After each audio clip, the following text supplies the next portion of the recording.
All right. It's already Wednesday, and welcome to the Newsmax Daily for February 21st, 2024, the third of 4 Wednesdays this month. It's the 8th Wednesday of the year, and it's National Sticky Bun Day, which, if you don't know, sticky buns are pretty much like cinnamon buns with the icing on top. Maybe you had one for breakfast with your coffee. Maybe you'll have one tonight for dessert. They're delicious. And yes, of course, they're filled with sugar and very fattening, like most things that are delicious. All right, in the headlines this Wednesday, GOP presidential candidate Nikki Haley says she does not fear Donald Trump and she won't be exiting the race, even if she loses her home state primary coming up on Saturday. I refuse to quit.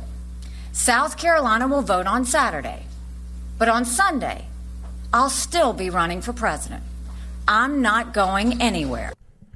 I have no fear of Trump's retribution. The latest 538 polling average has Trump leading Haley by more than 30 points in her home state of South Carolina. Early voting has been underway since last week. The actual primary date is Saturday. The current president, meanwhile, in California, we're still in California, preparing for another campaign event after almost falling down the stairs of Air Force One yesterday. Former Trump advisor Sebastian Gorka, host of the Gorka Reality Check on Sundays, filled in for the also under the weather Rob Schmitt last night and spoke about the presidential election with former GOP presidential candidate Governor Mike Huckabee. So there is a cliche we hear every 2 years, Governor, that this is the most important election in your lifetime. I think without any hyperbole, this November is the first time where there is not a scintilla of doubt with regards to that statement. We're going to be either a free nation with freedom of speech, freedom of religion, freedom of association, with sanity as it relates to such things as are there men and women, or we're going to go down the toilet and it's going to be circling the drain. It really is. And you're right. We say it every 2 years. But this time, there's more at stake than just going to the left or going to the right. This time, we're either going up or we're going right down the tubes. Former Arkansas governor and GOP presidential candidate Mike Huckabee on Newsmax. Meanwhile, overseas, the Houthis are not intimidated by the Biden administration. A Pentagon spokesperson said the Iranian-backed rebels used a surface-to-air missile to take down an American MQ-9 Reaper drone off the coast of Yemen. This is the second time, and that drone cost about $30 million. The drone, as of this morning, has not yet been recovered by the U.S. military. And as I hinted at yesterday at the UN Security Council meeting, U.S. Ambassador Linda Thomas Greenfield was the only one to vote not in favor, announcing that the U.S. plans to veto a resolution that demands an immediate humanitarian ceasefire in Gaza. Believe me, I understand the desire for the Council to act urgently, to positively shape the situation in line with the Security Council's mandate. Still, that desire cannot blind us to the reality of the situation on the ground. Any action this Council takes right now should help, not hinder, these sensitive and ongoing negotiations. And we believe that the resolution on the table right now would, in fact, negatively impact those negotiations. All right. So again, that's U.S. Ambassador to the UN, Linda Thomas Greenfield. And the current negotiations she's referencing are between the United States, Qatar, and Egypt with Israel and Hamas. This may seem kind of boring, because it's at the UN, but this is a big deal, and it's also leading to a lot of Arab nations and Arabs in the United States not becoming so fond of Joe Biden. You can read more about the rippling effects of this at Newsmax.com. This was also the topic of discussion on the Chris Salcedo Show. But first, as the Democrat Party has launched an all-out assault on everything American, our Constitution, our rights, our security and prosperity, they've also begun to sever our traditional alliances in favor of nations that share their values, communists, socialists, and totalitarians. With friends like Democrats, who needs enemies? A cautionary tale for all Americans and citizens of the world. That's my focus in today's preamble. In the 1980s, the left, at home and abroad, failed.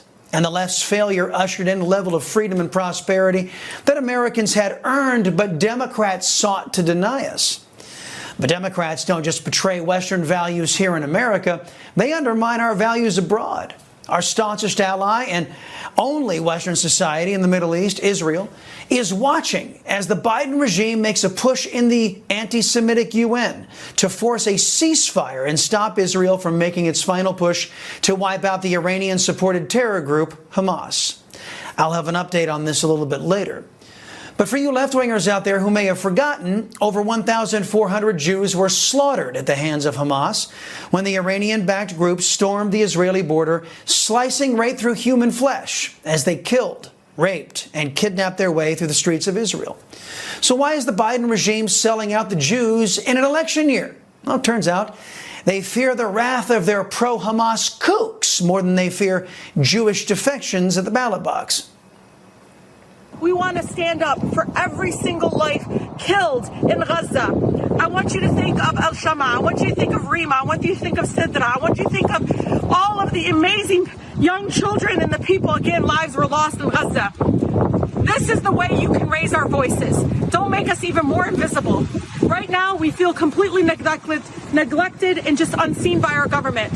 If you want us to be louder, then come here and vote uncommitted. There she is, Rashida MF Tlaib, encouraging her rabid Hamas supporters to skip voting for Joe Biden. I guess those people don't think Joe Biden has shown enough animosity toward Israel, so they're pressuring him to abandon Israel in an election year. And as the world now sees Biden's regime is complying, sorry to all you Democrat Jews out there, you lose to the Jew-hating squad. They yell louder than you do. Great, no sugar-coated commentary from Chris Salcedo, host of the Chris Salcedo Show, 4 o'clock weekdays, 4 o'clock Eastern on Newsmax.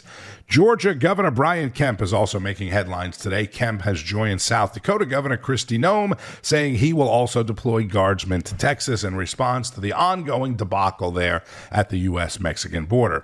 Kemp emphasizing that the deployment is pending a formal request from Texas and highlighted the need for federal action from the Biden administration as he and other governors visited the border.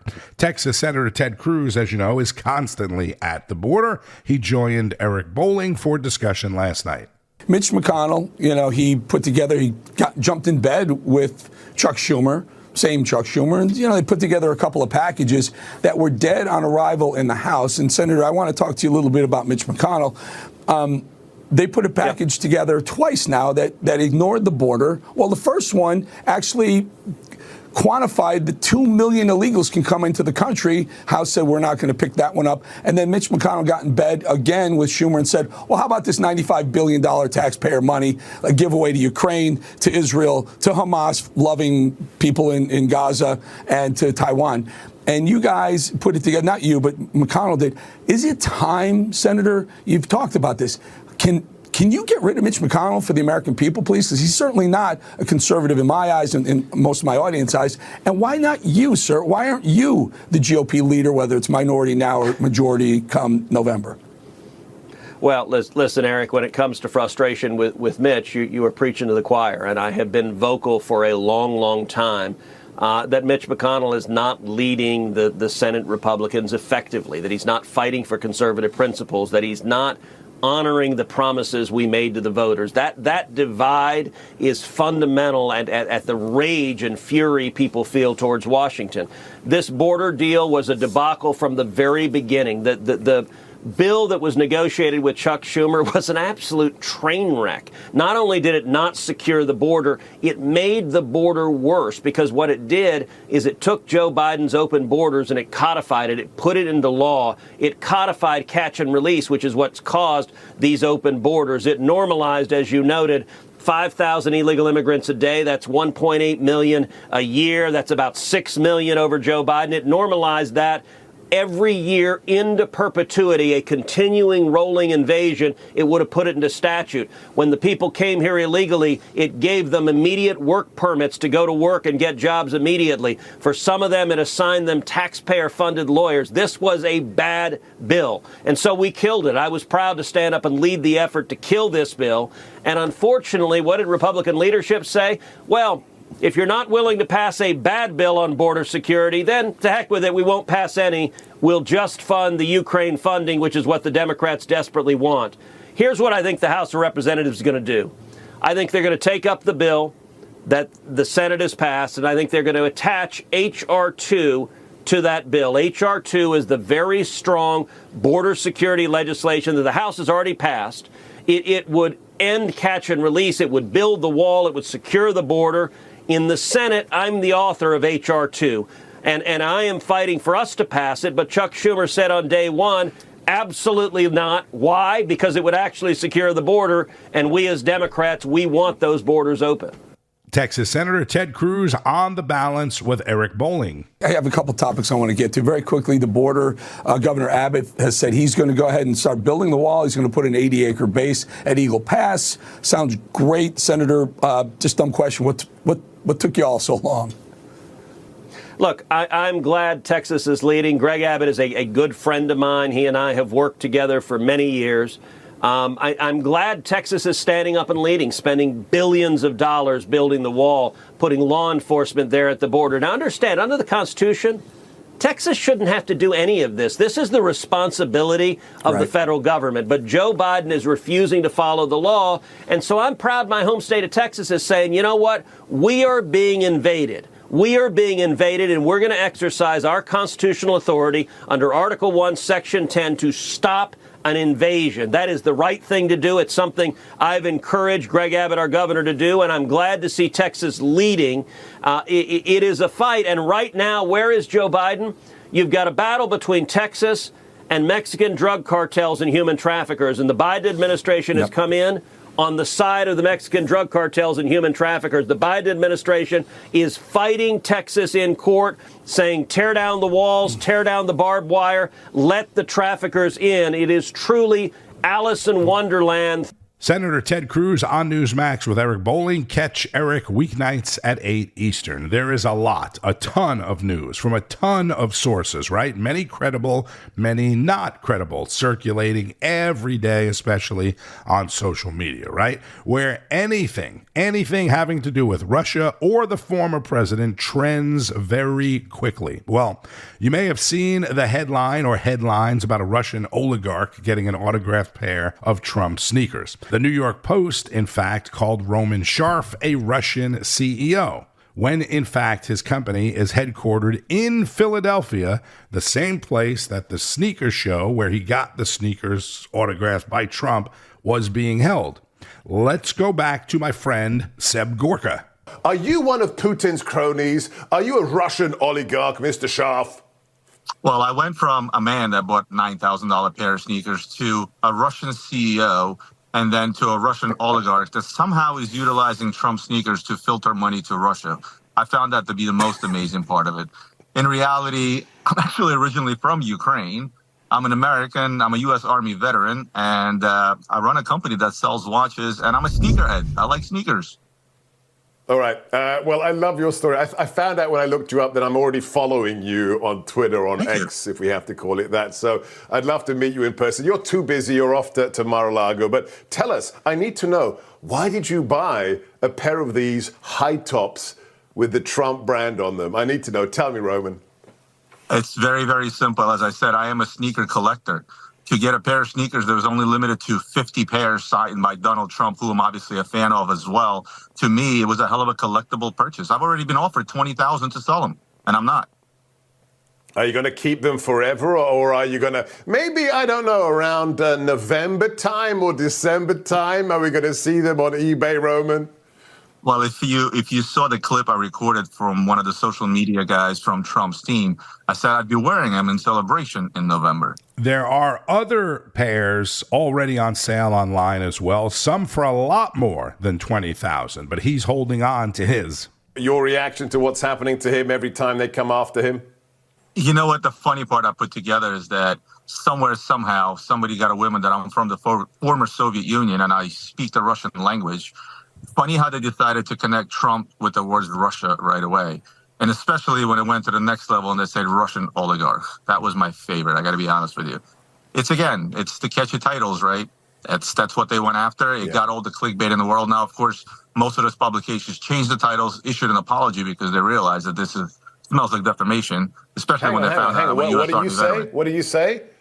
Did they apologize to you or not? Yes. The Daily Mail UK changed the title, issued me an apology. Wow. A lot of the people on Twitter that dubbed me a Russian CEO, Russian oligarch, have now changed it to Ukrainian refugee. I'm like, how about just an American? Because that's what I am. American businessman and sneaker collector Roman Sharf on Newsmax, and a U.S. military vet, a Ukrainian American. It's okay to say Ukrainian American, Japanese American, Italian American, Irish American, Jewish American, whatever. The common denominator, though, is we're all Americans. Today, more than 150,000 Americans will start getting notices that President Biden has forgiven their student debt as part of the administration's SAVE plan, which is an acronym for Saving on a Valuable Education. That will bring the total number of Americans to have their debt forgiven to nearly 4 million, their student debt forgiven, I should clarify. So that's great news for the people who may or may not be able to actually pay their debt back. But bad news for the tens of millions of people that worked extra jobs, overtime, parents who scraped and saved for years, made sacrifices, and were responsible and met their obligation. What about those people? Why is it the hard-working people, the responsible people that commit to everything that always seem to get the short end of the stick? The SAVE program, by the way, is a program that the Supreme Court did not reject. All right, stay up to date on all the news all day here on Newsmax. It's available on most major cable systems, as you know, and go to NewsmaxPlus.com. Get signed up for a free trial if you're not already watching on Newsmax Plus. It includes all of your favorite shows like Rob Schmitt Tonight, The Balance with Eric Bolling, The Record with Greta, Greg Kelly Reports, Frontline with Carl Higbee, Wake Up America, Bianca De La Garza on Newsline, and great analysis from people like Mike Huckabee, Alan Dershowitz, Carrie Lake, and others. I'm Tony Marino. Thank you, as always, for listening to the Newsmax Daily. Please share it with your friends and family. Don't forget, it is now available on the Newsmax Rumble page and the Newsmax YouTube page. It's a YouTube page. Enjoy the rest of your day. Keep on fighting the good fight. News breaks every minute, every day. You need the app, the Newsmax app. Find it free on your smartphone store. Then watch us anytime, anywhere.